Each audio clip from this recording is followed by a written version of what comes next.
Jadi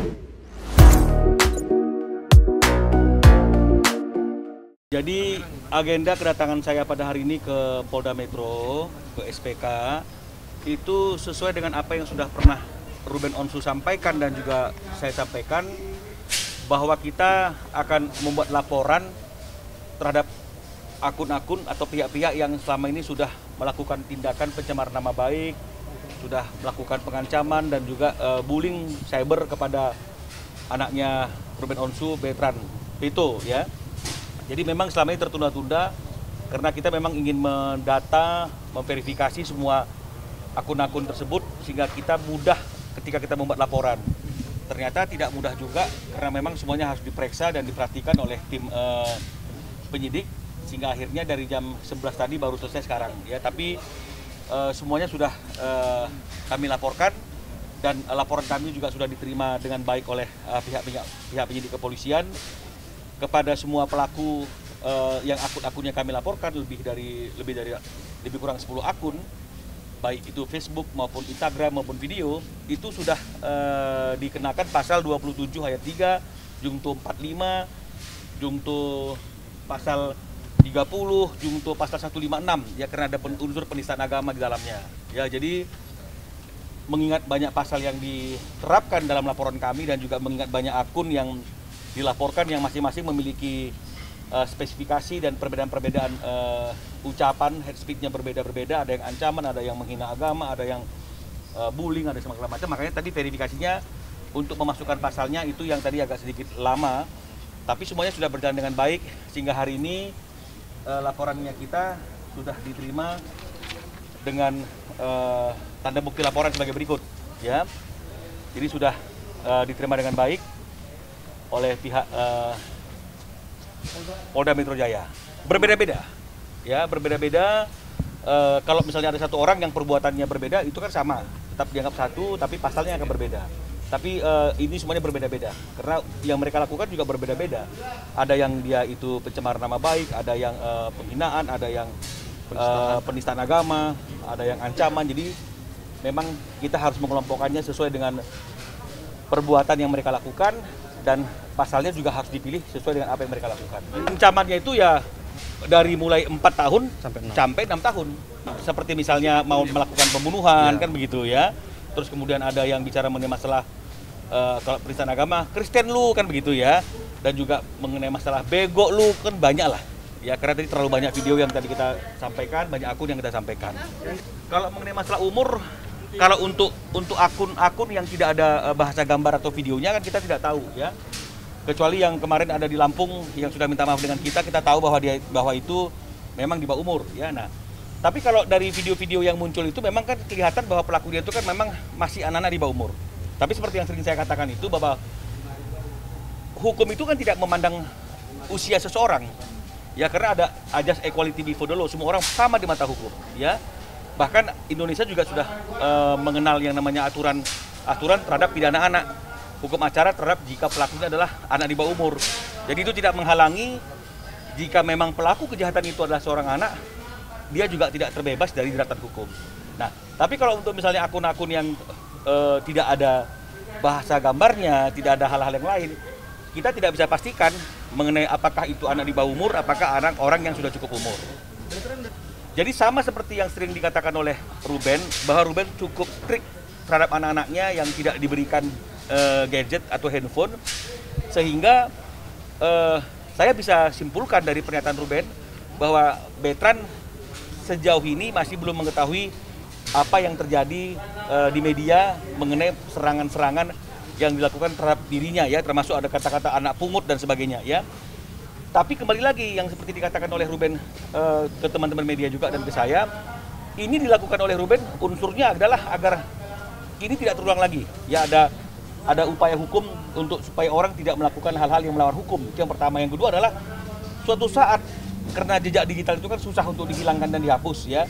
Suatu saat jika kemudian anaknya sudah dianggap cukup dewasa dan boleh melihat gadget dan media sosial, dan dia menemukan hal-hal yang seperti sekarang kita laporkan, dia tahu bahwa Ruben itu sebagai seorang ayah sudah melakukan pembelaan terhadap sesuatu yang mencemarkan, yang menyerang anaknya. Ya, jadi itu yang bisa kami sampaikan pada siang hari ini. Jadi seperti yang sering kita katakan itu, bahwa kalau bicara masalah konteks hukum pidana itu kan tidak ada kata damai, ya, tidak ada kata maaf, ya, karena maaf atau damai itu tidak menghapus sifat pidananya. Cuma nanti mungkin dalam proses kita bisa sampaikan kepada pihak penyidik bahwa ada orang-orang tertentu yang memang sudah minta maaf dan kita juga sudah memaafkan. Karena ini delik aduan, mungkin nanti juga bisa untuk orang-orang yang sudah meminta maaf itu kita bisa bicarakan kan gitu. Tapi paling tidak ini adalah pembelajaran hukum sehingga orang-orang juga tidak sembarangan walaupun dia masih di bawah umur jangan melakukan hal-hal yang melanggar hukum. Kita kan miris nih ya kalau misalnya kemudian kita melihat bahwa generasi muda kita, bahwa penerus bangsa kita, anak-anak yang masih di bawah umur itu sudah melakukan hal-hal yang seperti apa yang mereka lakukan akhir-akhir ini dalam media sosial, ya, melakukan penistaan agama, melakukan penghinaan, melakukan bullying, ya, mengatakan anak pungut, bego lu. Ini sangat disayangkan. Nasib daripada suatu bangsa itu kan terletak pada generasi mudanya. Nah, kalau generasi mudanya seperti ini kan juga sangat mengkhawatirkan. Ya, jadi ini juga menjadi perhatian dan catatan kepada orang tua yang punya anak di bawah umur agar mengawasi anaknya ketika menggunakan gadget. Ini juga mohon jadi perhatian bagi guru di sekolah atau Pak Menteri Pendidikan, misalnya seperti itu ya, dalam kondisi yang sekarang ini sekolahnya online, tapi maunya jangan sampai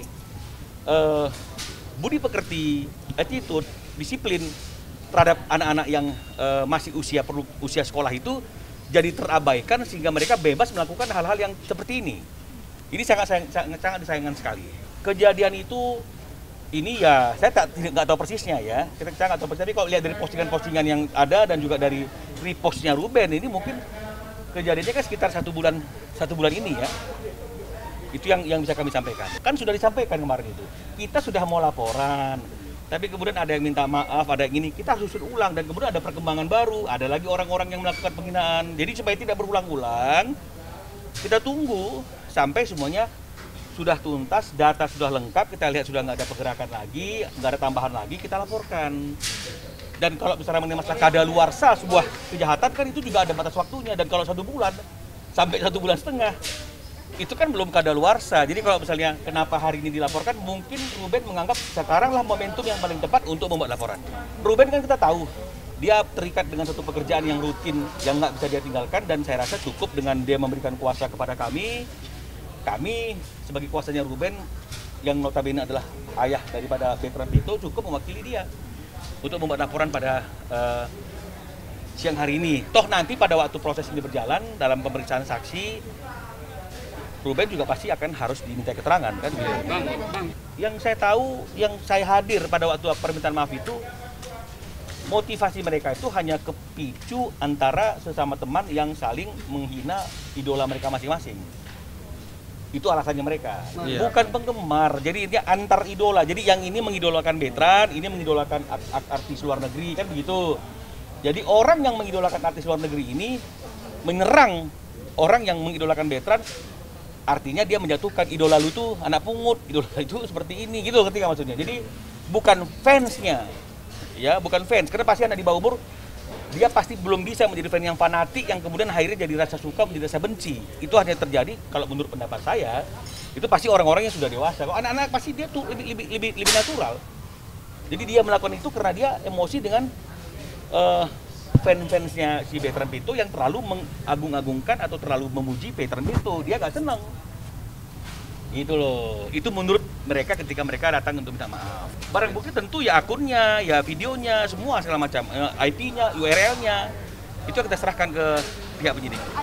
Ada yang sudah dihapus, ada yang masih ada. Itu wajar kan? Bang, nggak ada kita orang tertentu. Maksudnya orang itu dilaporkan namanya udah diketahui atau gimana gitu bang? Ya dari akun inilah, makanya kan kita tahu. Karena kadang-kadang kan orang kan buka akun belum tentu dia pakai nama asli. Ya, karena kejahatan itu dilakukan melalui akunnya, makanya yang dilaporkan adalah akunnya. Itu kan juga merupakan identitas daripada seseorang. Nah, dari situ baru akan dilacak oleh pihak cybercrime, nanti baru ketahuan bahwa ternyata akun ini yang pakai nama ini adalah si A, kan begitu. Kan udah pasti seperti itu. Karena kan pasti kita juga sendiri kan punya akun, pasti kan nggak pakai nama asli toh. Pasti ada kode-kode tertentu, ada hal-hal tertentu yang mungkin itu akan memudahkan kita dalam bermedia sosial. Tentu yang pertama kali di BAP adalah Ruben. Ya, jadi setelah laporan hari ini, kalaupun ada BAP, yang pertama kali di BAP pasti Ruben dan juga pihak manajemen kan begitu ya. Iya. Nah setelah itu baru kalau memang misalnya semua sudah para saksi itu di BAP, maka para telapor akan di BAP, akan dipanggil. Oke bang, dari Ya belum tahu kan baru sekarang laporannya. Nggak ada. Ya nggak ada. Karena secara legal formal yang hari ini bertanggung jawab kepada Betran kan adalah Ruben Onsu. Sampai si Betran berusia 18 kan begitu. Jadi memang udah tanggung jawab itu udah ada melekat pada secara legal ada di Ruben. Tanggung jawab legalnya memang sesuai dengan apa yang sudah diputuskan oleh pengadilan ada di Ruben sampai dia dewasa. Ya.